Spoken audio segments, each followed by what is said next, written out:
একটা প্রশ্ন এসেছে, যাক অনেকদিন পর একটা প্রশ্ন আসলো, হ্যাঁ, যে হ্যাঁ ভোট দিবে না ভোট দিবে। আচ্ছা, সুবহানাল্লাহ। দেখেন, হ্যাঁ না দুইটা অপশন আছে কি নাই? অপশন যখন দুইটা আছে, এখন সবাই তো বলছে, সরকারও চাচ্ছে হাতে ভোট দেওয়া হোক, হাতে ভোট দিলে দেশের ফায়দা হবে, নাতে ভোট দিলে দেশের উন্নতি বাধাগ্রস্ত হবে। সরকারও বলছে হাতে দিলে দেওয়া উচিত, উৎসাহ দিচ্ছে। অনেক দলকে দিয়ে বলানো হচ্ছে, বা অনেক দল নিজেরাও স্বতঃস্ফূর্ত বলছে হাতে ভোট দেওয়া হোক। কিন্তু অপশন যখন দুইটা আছে, এর মানে নাতে ভোট দেওয়ার অধিকার আছে কি নাই? আছে, নাহলে তো আর দরকার নেই ভোটের। হ্যাঁ না দুইটা যখন আমাকে দেখাচ্ছেন যে হাতে ভোট দাও বা নাতে ভোট দাও, এর মানে অধিকার দেওয়া আছে সরকারের পক্ষ থেকে। আপনি নাতেও দিতে পারেন, হাতেও দিতে পারেন। নাতে দিলে এটা অপরাধ হবে না, দণ্ডনীয় অপরাধ হবে নাকি নাতে দিলে? তাহলে আর হ্যাঁ না দুইটার ভোট অপশন রাখলো কেন? আপনি বুঝতে হবে আপনি কি করবেন। বাধ্য হয়ে দিবেন না ভোট, নিজেকে বাধ্য মনে করবেন না যে আমাকে হাতেই দিতে হবে। বাধ্য করে না কেউ আপনাকে, কিন্তু এক ধরনের যন্ত্রণায় ফেলেছে আমাদেরকে। নির্বাচন কমিশন হোক, সরকার হোক, বিদেশিরা হোক, আমাদেরকে এক ধরনের কিসের মধ্যে ফেলেছে? যন্ত্রণায়, পেরেশানিতে ফেলেছে। দেখেন, একটা প্রশ্ন, কথার কথা, একটা বোঝার জন্য একটা প্রশ্ন আপনি করলেন, ঢাকা এটা কি বাংলাদেশের রাজধানী না ইন্ডিয়ার রাজধানী? টিক চিহ্ন দিবেন, আপনি হ্যাঁ বা না বলবেন। কি বলবেন? হ্যাঁ। ঠিক আছে, বাংলাদেশ ইন্ডিয়ার রাজধানী, হ্যাঁ বা না, কি বলবেন? না।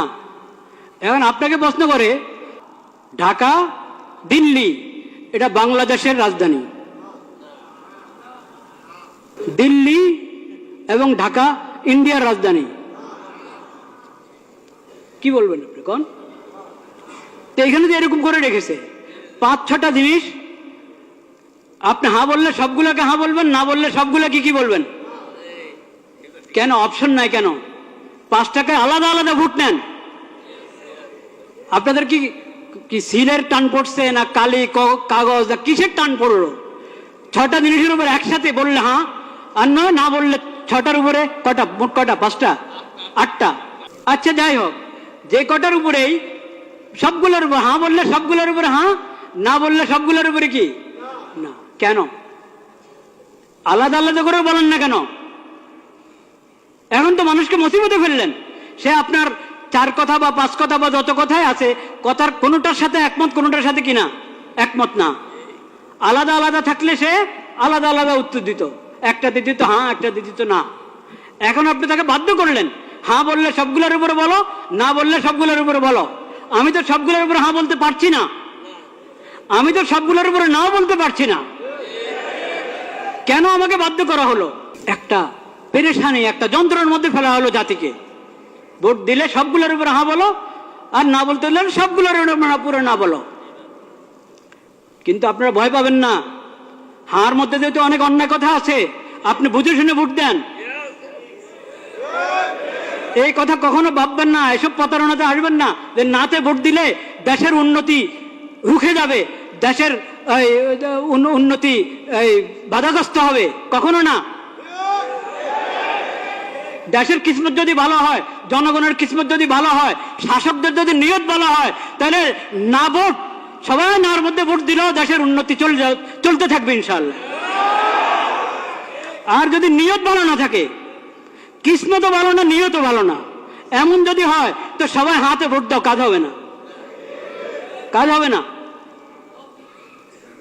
ভোট একটা আমানত, ভোট একটা আমানত, এটাকে বুঝে শুনে ব্যবহার করেন। এটা অধিকার, এই অধিকার, ভোটের অধিকার একটা আমানত, এই অধিকারকে বুঝে শুনে ব্যবহার করেন।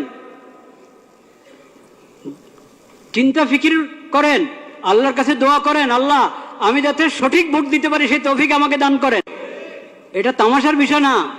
প্রতারিত হয়ে, বাধ্য হয়ে ভোট দিবেন না, লোভে পড়ে ভোট দিবেন না, চিন্তা ভাবনা করে, এবং এটার জন্য দোয়া দুরূদ পড়েন, সালাতুল হাজত পড়েন, অভিজ্ঞদের সাথে মশওয়ারা করেন, নেককার দিনদার মানুষের সাথে মশওয়ারা করেন।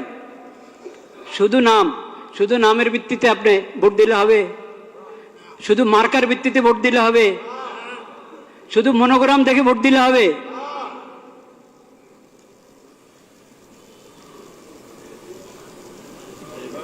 এটা হবে না, চিন্তা ভাবনা করতে হবে। শুধু নাম দিয়ে প্রতারিত হবেন না। ইসলামের নাম ব্যবহার করা হচ্ছে, অনেক দলে ইসলামের নাম ব্যবহার করেছে। তারপর এখন আপনি বলবেন ইসলাম, যেহেতু ওনারা ইসলামের নাম নিয়ে রাজনীতি করছে, ইসলামের নাম নিয়ে ভোটে দাঁড়িয়েছে, নির্বাচন করছে, তাহলে চোখ বন্ধ করে ওদেরকে ভোট দাও। এই কথা বলার সুযোগ নাই, এই কথা বলার সুযোগ নাই। কারণ ইসলামের নাম ব্যবহার করছি আমি, আমার দলের মধ্যে ইসলামের নাম আছে, কিন্তু ইসলাম আসলে কি আমি ইসলাম বাস্তবায়ন করার জন্য মানুষের প্রতিনিধি হতে যাচ্ছি?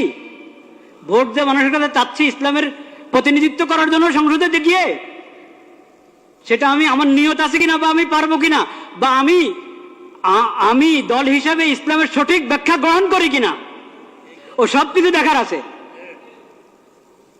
একটা ইসলামী দল তার ইশতেহার পড়ে দেখেন, সেকুলার দলের ইশতেহার যেমন হয় ওই দলের ইশতেহারও তেমন। ওই ইশতেহার তো বড় কিছু না, আসলে ইশতেহার তো আসলে বড় কিছু না যে শুধু ইশতেহার দেখেই কাউকে ভোট দেওয়া যায়। কিন্তু তারপরও এটার কিছু না কিছু মূল্য তো আছে, নাহলে সবাই ইশতেহার ছাপে কেন?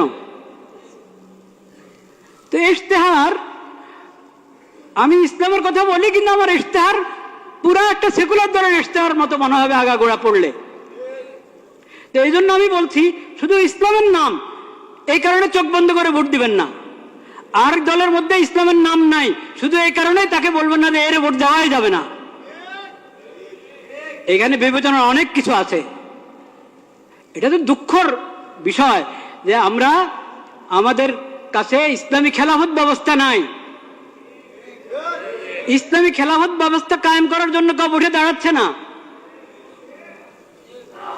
এটা তো দুঃখের বিষয়, কষ্টের বিষয়।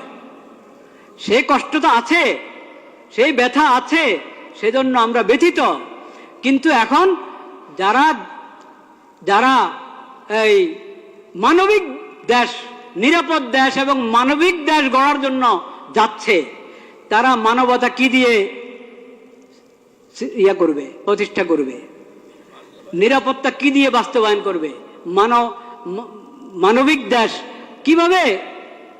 মানবতা, কোন মানবতা? পশ্চিমাদের মানবতা না ইসলামী মানবতা? তো ইসলামের কথা, তো ইসলামী মানবতার কথা আপনি বলছেন না।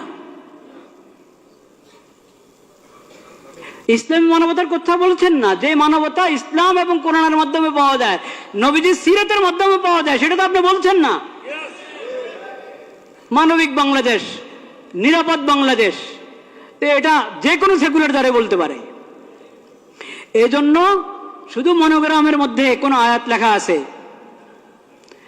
শুধু মার্কাটা আরো আকর্ষণীয়, দলের নামটা আকর্ষণীয়, এই কারণে প্রতারিত হয়ে, প্রভাবিত হয়ে ভোট অধিকার ব্যবহার করবেন না।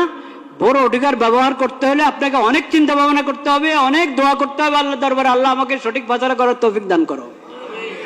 আর বিশেষভাবে আমি আগেও বলেছি এই দোয়া করেন, এবং এখনো বলছি দোয়া করেন। সেই দোয়া হলো, আল্লাহ, যার অন্তরে আপনার ভয় নাই, যাদের অন্তরে আপনার ভয় নাই, আখিরাতের হিসাব দেওয়ার চিন্তা নাই, আপনার মাখলুকের প্রতি যাদের অন্তরে দয়া মায়া নাই, আল্লাহ তাদের হাতে দেশের ক্ষমতা দিয়েন না।